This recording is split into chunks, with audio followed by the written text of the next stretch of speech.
E aí, pessoal do canal, tudo certo? Pessoal, vamos gravar um vídeo que é o Café com Fertilidade. A gente selecionou algumas perguntas, a gente tem 3 perguntas para responder hoje.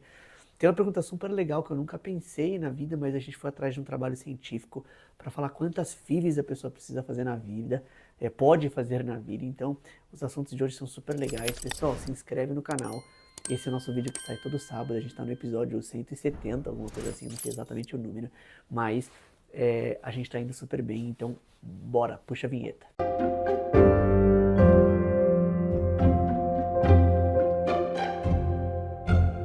Vamos lá, pessoal. A Letícia mandou o seguinte, ó. Faz 7 anos que eu tive minha filha, então essa paciente já teve um filho, né? Teve uma filha. Ao abrir minha barriga na cesárea, o médico disse que meu útero estava muito fino. Vamos comentar um pouquinho sobre isso, é uma coisa que a gente vê na prática, eu queria falar um pouco sobre isso.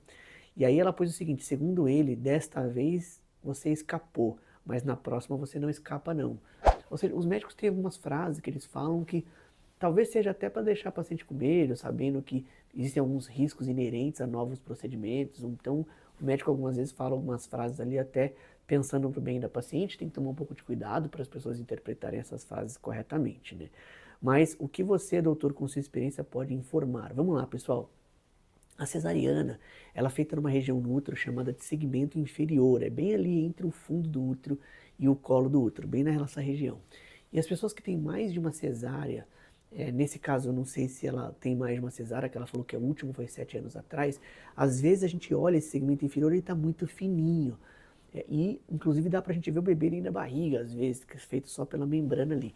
Isso assusta um pouquinho o médico que faz a cesariana, muitas vezes você não precisa nem abrir o segmento inferior. Mas, pessoal, a chance de romper ali é muito pequena, o segmento inferior normalmente ele não rompe. Só se a paciente tem trabalho de parto, mas mesmo assim os riscos são menores, então a gente não vê ruptura daquela região. Só que quando o médico vê aquela região muito fininha ali, ele fica muito preocupado. Ele acaba falando para a paciente, olha, o seu segmento inferior aqui está muito fino, principalmente se a paciente fez várias cesáreas no mesmo lugar. Então, tomar cuidado, pessoal, para realmente, se a paciente teve várias cesáreas, 2, 3 cesáreas, a região está muito fina, realmente não é orientado a engravidar novamente, tá bom?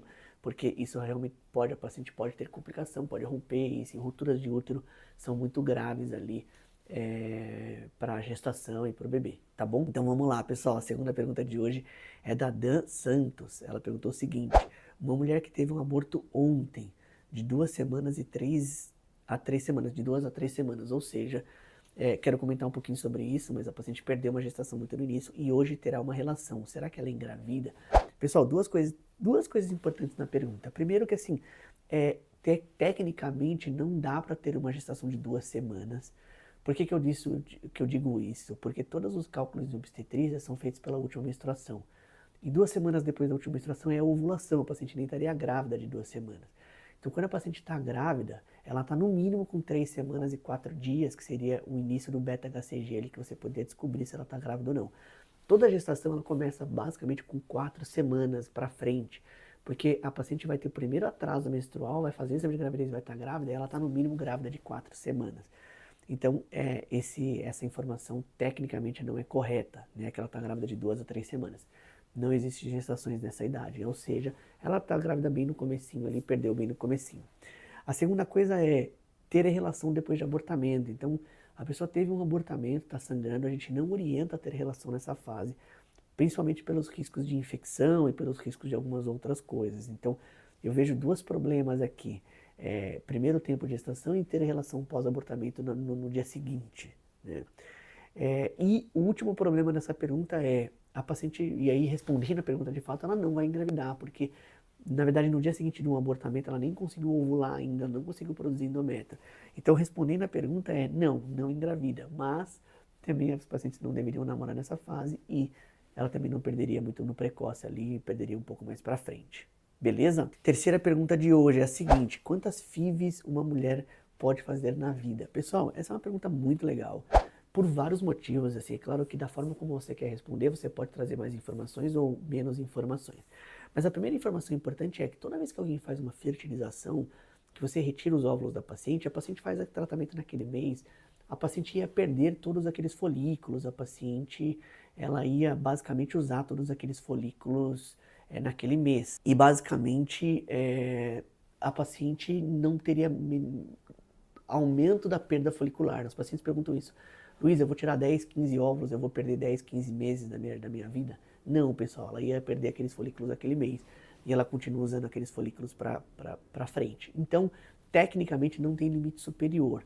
Agora, é claro que se ela estimula várias vezes, podem associar alguns outros riscos, né? Até principalmente o risco psicológico, o risco financeiro e assim por diante. Agora, saiu um trabalho famoso na Austrália, que pacientes que fizeram até 6 tratamentos de FIV, quando a gente fala 6 tratamentos, são 6 estimulações do ovário, né? Porque muitas vezes a paciente tem mais embriões formados, ela vai usar embriões. Então eu, por exemplo, raramente eu vejo a cada 3, 4 anos eu vejo alguém que faz 6 tratamentos. Mas o trabalho mostrou que até 6 tratamentos as pacientes não têm um risco aumentado de câncer de mama, não tem o risco de algumas outras doenças também. Ou seja, no mínimo até 6 tratamentos, que raramente a gente vê isso, a paciente está segura, não tem nenhum problema. E outro trabalho também bem famoso, se eu não me engano é na Inglaterra, ele mostrou que as pacientes que fazem acima de 4 ou 5 tratamentos que não engravidam, você tem que pensar em alguma outra coisa, porque as chances das pacientes engravidar vão diminuindo ao longo dos próximos tratamentos. Ela vai aumentando ao longo de mais um tratamento, mas diminui a chance dela fazer um novo gravidez naquele tratamento específico. Então, Luiz, se você pudesse falar ali qual que é o número ideal de fertilizações, eu vejo no máximo até 6 tratamentos, até porque a gente não aumenta o risco e se a paciente realmente não engravidar nesses 6 tratamentos, precisa pensar em alguma coisa a mais. E a última coisa que eu queria falar dessa pergunta é, se a paciente já fez 5, 6 tratamentos, passa por um plano B, né? Pense em usar um útero de substituição ou um óvulo doado, alguma coisa para conseguir fazer com que ela seja mãe, que ele seja pai ali, para terminar o tratamento da paciente. Beleza? Pessoal, queria agradecer a Letícia que mandou essa pergunta, a Dan Santos, são duas Letícias na verdade, uma Letícia Saldanha e uma Letícia Trixie, pelas perguntas de hoje. Queria pedir para vocês comentarem em algum vídeo aí se você ficou com alguma dúvida, compartilhar com alguém que você acha que precisa aí, que essa informação possa ajudar. E se você ainda não é inscrito no canal, a gente vê que tem muita gente que assiste e não é inscrito, se inscreve no canal para ajudar a gente aqui. Um abraço, até os próximos vídeos. Valeu, gente!